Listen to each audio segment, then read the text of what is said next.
ஒரு வீடியோ எப்படி வைரல் ஆகுதுன்னு நீங்க எப்போதாவது யோசிச்சிருக்கீங்களா?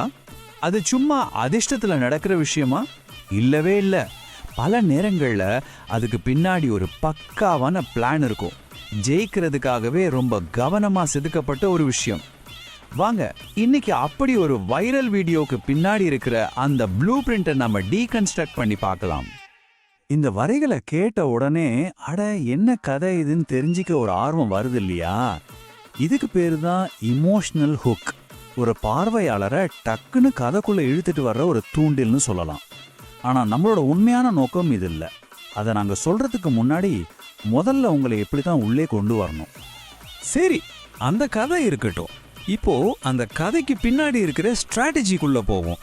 இந்த எமோஷனல் ஸ்டோரியை எப்படி ஒரு மார்க்கெட்டிங் கிட்டா மாத்துறாங்கன்னு நாம ஸ்டெப் பை ஸ்டெப்பா பார்க்க போறோம். இதுதான் நம்ம இன்னைக்கு பண்ண போற அனாலிசிஸ். முதல்ல நாம புரிஞ்சுக்க வேண்டிய ஒரு விஷயம் என்னன்னா, இது வெறும் ஒரு கதை கிடையாது. இது ஒரு கம்ப்ளீட் ஸ்ட்ராட்டஜிக் பிளான். ஒரு குறிப்பிட்ட இலக்கை குறி வச்சு அமைச்சிருக்காங்க. அந்த பயணம் எப்படி ஒரு கதையிலிருந்து ஒரு வியூகமா மாறுதுன்னு பார்க்கலாம் வாங்க. இந்த வீடியோவோட ரொம்ப தெளிவான டார்கெட் 1,00,000க்கும் அதிகமான வியூஸ். இதுல இருந்து என்ன தெரியுது? இது ஏதோ தோணுச்சுன்னு செஞ்ச ஒரு கிரியேட்டிவ் ஒர்க் மட்டும் இல்ல. இது ஒரு டேட்டா ட்ரிவன் கோல். வைக்கிற ஒவ்வொரு அடியும் இந்த நம்பரை மனசுல வச்சு தான் எடுத்து வைக்கிறாங்க. அடுத்து ஒரு வைரல் டைட்டில். ஒரு பெர்ஃபெக்டான வைரல் டைட்டில் எப்படி இருக்கணும்னா, அதுல மனுஷனோட எமோஷனையும் தட்டணும், அதே சமயம் மிஷினோட அல்கோரிதமையும் திருப்திப்படுத்தணும். இந்த ரெண்டையும் எப்படி ஒன்னா கொண்டு வராங்கன்னு பார்ப்போம். இந்த டைட்டில் கொஞ்சம் பிரிச்சு மேலாமா. காதல் ரகசியம். இது ஒரு எமோஷனல் ப்ராமிஸ். அந்த ஷாக்கிங் எமோஜி நம்ம கவனத்தை உடனே பிடிச்சி இழுக்குது. கடைசியா பாருங்க, ஹஸ்பண்ட் இக்னோர் ஸ்டோரின்னு இங்கிலீஷ்ல இருக்கு. இது சர்ச் பண்றவங்களுக்கு. ஸோ எமோஷன், அட்டென்ஷன், சர்ச் மூணும் ஒரே டைட்டில் இருக்கு. இப்போ இந்த ரெண்டு டைட்டிலையும் கொஞ்சம் கம்பேர் பண்ணி பாருங்களேன். லெஃப்ட்ல இருக்கிறது பார்த்தீங்கன்னா கம்ப்ளீட்டா எஸ்இஓக்கு, அதாவது யூடியூப் அல்கோரிதம்க்கு பிடிச்ச மாதிரி இருக்கு. ஆனால் ரைட்ல இருக்கிறது ரொம்ப கவிதையா அழகா இருக்கு இல்லையா? மாம்பழம் அல்ல, காதல் தான் சாட்சி. கேட்க நல்லா தான் இருக்கு.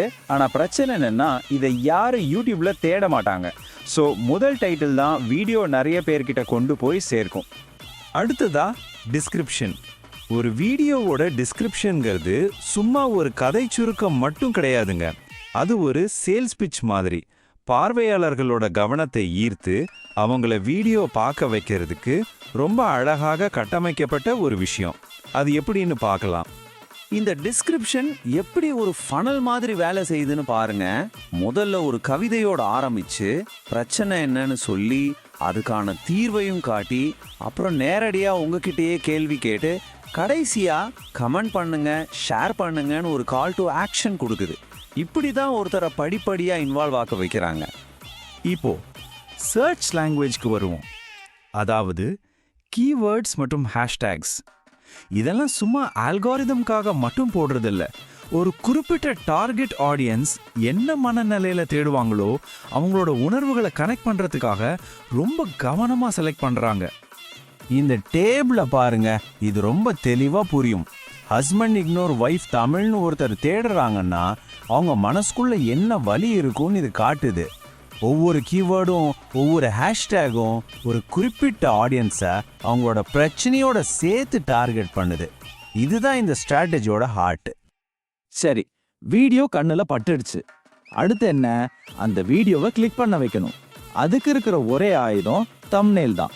நல்ல பளிச்சுன்னு ஆர்வத்தை தூண்டுற மாதிரி டெக்ஸ்ட் இருந்தாதான் அந்த கிளிக் கிடைக்கும். அதுக்கு அவங்க என்ன பண்றாங்கன்னு பார்ப்போம். இந்த வரியை பாருங்க, இதுல ஒரு டிராமா இருக்கு. அந்த ஷாக்கிங் எமோஜி, அட என்ன நடந்துச்சு, அவ எப்படி மாறினா அப்படிங்கிற கேள்வியை மனசுக்குள்ள உடனே கொண்டு வந்து கிளிக் பண்ண வச்சிடும். இந்த டெக்ஸ்ட் பார்க்குறவங்களுக்கு நேரடியா ஒரு பலனை சொல்லுது. இதை பார்த்தா உன் லைஃபே மாறும்னு ஒரு பெரிய ப்ராமிஸ் பண்ணுது.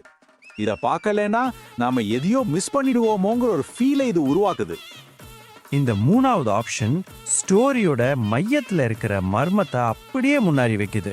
இது பார்க்குறவங்களோட ரொமான்டிக் சைடையும் அவங்களோட கியூரியாசிட்டியும் ஒரே நேரத்தில் தூண்டுது. பார்த்தீங்களா, ஒவ்வொரு தம்ப்நெயிலும் ஒவ்வொரு விதமான எமோஷனை டார்கெட் பண்ணுது. இப்போ இது எல்லாத்தையும் ஒண்ணா சேர்த்து பார்ப்போம். அந்த எமோஷ்னலான கதை இருக்கு இல்லையா, அதுதான் ஆர்ட். அந்த டேட்டா, கீவேர்ட்ஸ், ஸ்ட்ராட்டஜிலாம் இருக்கு இல்லையா, அதுதான் சயின்ஸ். இந்த கலையும் அறிவியலும் கரெக்டாக சேரும்போது தான் ஒரு மிகப்பெரிய வெற்றி கிடைக்குது. கடைசியில இதுதான் அந்த கதையோட மெசேஜ், இதுதான் அந்த கலை. நாம இவ்வளோ நேரம் பார்த்த எல்லா மார்க்கெட்டிங் டெக்னிக்கும் எதுக்குன்னா, இந்த ஒரு பவர்ஃபுல்லான ஐடியாவை மக்கள் கிட்ட சரியா கொண்டு போய் சேர்க்கறதுக்கு தான். அந்த சயின்ஸ் இந்த ஆர்ட்டை இன்னும் ஜொலிக்க வைக்குது. கடைசியா உங்களுக்காக ஒரு கேள்வி. ஒரு கலையை அறிவியலை பயன்படுத்தி பேக்கேஜ் பண்ணும்போது அது அந்த மெசேஜை இன்னும் பெட்டராக்குதா இல்லை அதோட உண்மையான தன்மையை குறைச்சிடுதா? இதை பற்றி நீங்கள் என்ன நினைக்கிறீங்க? யோசிச்சு பாருங்க.